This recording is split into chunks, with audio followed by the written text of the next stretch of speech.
நம்ம சேனலுக்கு சப்ஸ்கிரைப் பண்ணிட்டு பக்கத்தில் இருக்க பெல் ஐக்கானையும் ப்ரெஸ் பண்ணிவிட்டு அதில் ஆல் அப்படின்ற ஆப்ஷனை கிளிக் பண்ணிக்கோங்க. வாங்க இப்போ வீடியோக்குள்ளே போகலாம்.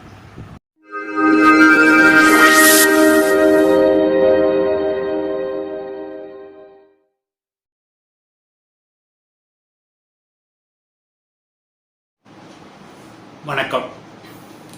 உங்கள் அனைவரையும் மீண்டும் சந்திப்பதில் மிக்க மகிழ்ச்சி. நமது சிந்தனை கருத்துக்களத்தில் கடந்த காணொளியில் அன்பை பற்றி நாம் சிந்தித்தோம். இப்பொழுது நாம் உழைப்பை பற்றி சிறிது சிந்திப்போம். உழைப்புங்கிறதாவே முதல்ல உழைப்பு அப்படின்னாவே அது ஒரு உன்னதமானது, அழகானது. உழைப்பவர்கள் தான் இந்த உலகத்தில் ஜெயித்து கொண்டிருக்கிறார்கள். உழைப்பவர்கள் தான் அழகானவர்கள். வாழ்க்கையில் எல்லாருக்குமே ஒரு கனவு இருக்கு. வாழ்க்கையில் நாம் வெற்றி பெற வேண்டும், சாதிக்க வேண்டும் அப்படிங்கிற ஒரு கனவோடு தான் நாம் எல்லோருமே கடந்து சென்று கொண்டிருக்கிறோம். உங்கள் கனவு மெய்ப்பட வேண்டும் என்றால், நீங்கள் வாழ்க்கையில் வெற்றி பெற வேண்டும் என்றால், சாதிக்க வேண்டும் என்றால் நீங்கள் உழைக்க வேண்டும். உழைப்பால் மட்டுமே நீங்கள் எண்ணுவதை அடைய முடியும். நீங்கள் வெற்றி பெறணும் அப்படின்னா, சாதிக்கணும் அப்படின்னா உழைக்கணும். உழைச்சாதான் இதை அடைய முடியும். உழைக்காமல் எதையும் இந்த உலகத்தில் அடைய முடியாது. உழைப்பை மேன்மையாக கொண்டு அதை சரியாக செய்தவர்கள் தான் இந்த உலகத்தில் வெற்றியாளர்கள். வாழ்க்கையில் சாதிக்கணும் அப்படின்னா உழைக்கணும் அப்படின்ட்டோம். அப்போ அந்த உழைக்கணும் அப்படிங்கும் பொழுது இப்போ வாழ்க்கையில் இளமையில் முதல்ல கடுமையாக உழைக்க பழகணும். நாம் இளமையில் கடுமையாக உழைத்தால் முதுமையில் மகிழ்ச்சியாக வாழும். இளமையில் மகிழ்ச்சியாக வாழ்க்கையை கடந்து சென்றால் முதுமையில் வருத்தப்பட நேரிடும். வாழ்க்கை சுமையாக இருக்கும். அப்போ இளமையில் நாம் என்ன பண்ணணும் அப்படின்னா, இன்றைய உலகம் நாம் வாய்ப்புகளை நிறைய நமக்கு கொடுத்துருக்கு. என்ன, மேலே போக விடாமல் தடுப்பதற்கான வாய்ப்புகள் நம்மை நோக்கி அதிகமாக இருக்கின்றன. தொலைக்காட்சி, சமூக வலைதளங்கள், கணினி, திரையரங்கம், இப்படி பலவிதமான வாய்ப்புகள் நம்மை சுற்றி நிறைய இருக்கின்றன. இதையெல்லாம் தவிர்த்து உன்னுடைய ஒரே வேலை படிக்கிறது மட்டும்தான் உனக்கு உழைப்பு. இளமை காலத்தில் படிக்கிறது மட்டும்தான் உன்னுடைய உழைப்பு. மற்ற எல்லாவற்றையும் தவிர்த்து நண்பர்களோடு உரையாடுவதை, நண்பர்களோடு வெளியே சென்று உன்னுடைய மகிழ்ச்சியான தருணங்களை எல்லாம் விட்டு கொடுக்கணும். நீ ஆரம்ப காலத்தில் விட்டு கொடுத்தால் தொலைக்காட்சியிலிருந்து நேரம் செலவிடுவதை தவிர்த்து, சமூக வலைதளங்களில் நேரம் செலவிடுவதை தவிர்த்து, இப்படி எல்லா விஷயத்தையும் விட்டு கொடுத்து நீ கடுமையாக உழைத்து படித்தால் எதிர்காலத்தில் நீ மிகப்பெரிய ஒரு சாதனையாளனாக மாறலாம். ஆனால் இதற்கெல்லாம் இடம் கொடுத்து விட்டு ஆரம்ப காலகட்டத்தில் நண்பர்களோடு சென்று ஊரை சுற்றுறது, சினிமா பார்க்குறது, ஹோட்டலுக்கு போகிறது, டூர் போகிறது, எல்லாத்தையும் செஞ்சுட்டு தொலைக்காட்சியில் நேரம் செலவிடுறது, தினசரி சமூக வலைதளங்களில் ஃபேஸ்புக், வாட்ஸ்அப் போன்ற சமூக வலைதளங்களில் நேரத்தை செலவிட்டு கொண்டு நீ இன்றைய தருணத்தை, இன்றைய சமயத்தில் நீ மகிழ்ச்சியாக கடந்து செல்வதாக நீ எண்ணிக்கொண்டு இருந்தால் எதிர்காலத்தில் நீ மிகவும் வருத்தப்படுவாய். அப்போது இந்த உலகத்தினுடைய நியதியே உழைப்பு தான்.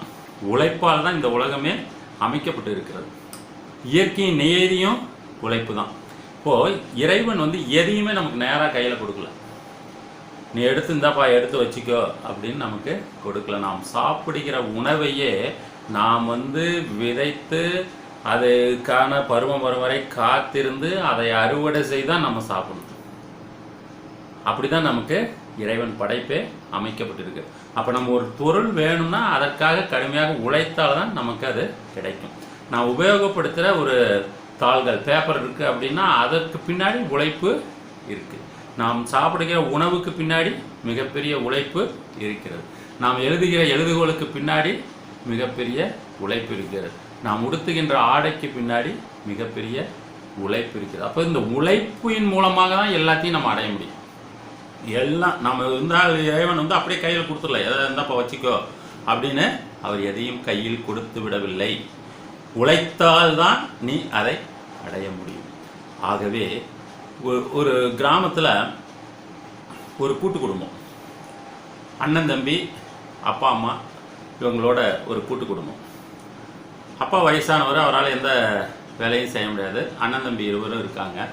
அப்போ வந்து அவர்களுக்கு கொஞ்சம் வயல் இருக்கிறது, ஒரு தோப்பு இருக்கிறது, தென்னந்தோப்பு மாந்தோப்பு அப்படின்னு கொஞ்சம் வயல் இருக்கு.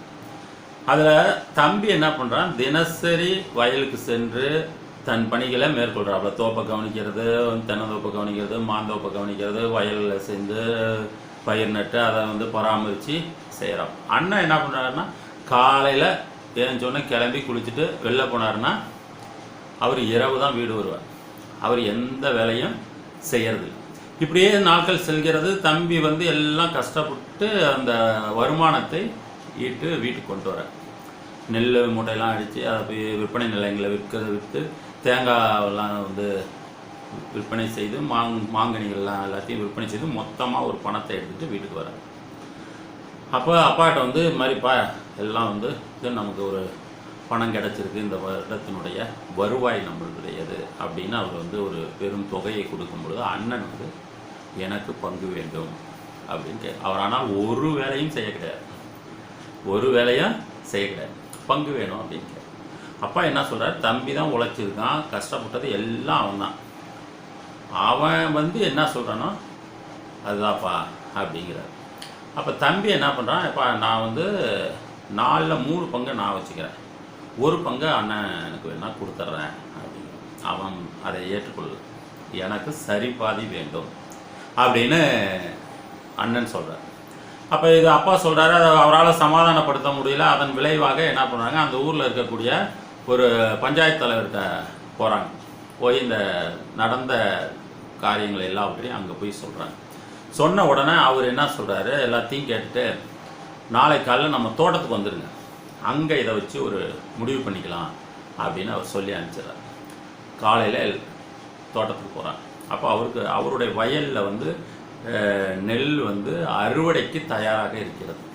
அப்போ என்ன சொல்கிறார், 2 பேர்த்தையும் ஆளுக்கு ஒரு பகுதியை கொடுத்து வயலில் இதை அறுவடை செய்து களத்துக்கு கொண்டு வந்து அதை அடித்து நெல்மணிகளாக எனக்கு சேகரித்து 2 பேரும் கொடுக்கணும் அப்படின்னு ஆளுக்கு ஒரு பகுதியை கொடுத்தாரு.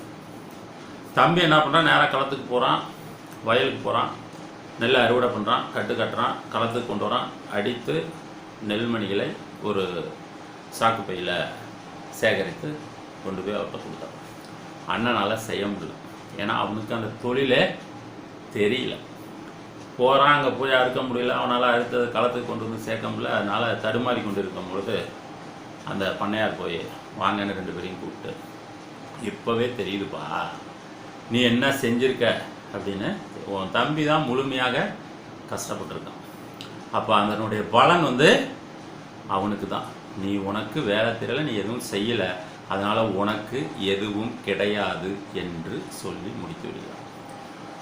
அப்போது வந்து தம்பி என்ன சொல்கிறாரு, எங்கள் அண்ணனுக்கு இதை உணர்த்த வேண்டும் என்பதற்காக தான் நான் இந்த முயற்சி எடுத்தேன், அதனால் எங்கள் அண்ணனுக்கு சரிபாதையை கொடுத்து விடுகிறேன் என்று இந்த கதை முடியும். இதிலேருந்து நாம் தெரிந்து கொள்ள வேண்டியது என்ன என்றால், உழைப்புக்கு தான் ஊதியம் கிடைக்கும், நாம் உழைக்காமல் இருந்தால் எதுவும் கிடைக்காது. அப்போ கடின உழைத்ததுனால அந்த வருமானத்தை அவர் வீட்டுக்கு கொண்டு வராரு. ஆனால் உழைக்காமல் ஒருவர் இருந்து கொண்டு அந்த வருமானத்தை பகிர்ந்து கொள்ள ஆசைப்படுகிறார். அப்போ உழைப்பாளர்களுக்கு எதா இருந்தாலும் அடுத்தவர்களிடம் கேட்டு பெற வேண்டிய நிலையில் தான் இருக்கிறார்.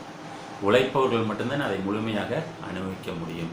ஆகவே கடினமாக உழைத்தால் வாழ்க்கையில் நாம் மகிழ்ச்சியாக வாழலாம் என்று கூறி, வாழ்க்கையில் அனைவருமே உழைத்தால் மட்டுமே வாழ்க்கையை வாழ முடியும். ஆகவே உழைத்து வாழ்க்கையை கடந்து செல்வோம், மகிழ்ச்சியாக கடந்து செல்வோம் என்று கூறி வாய்ப்புக்கு நன்றி கூறி விடைபெறுகிறேன். நன்றி, வணக்கம்.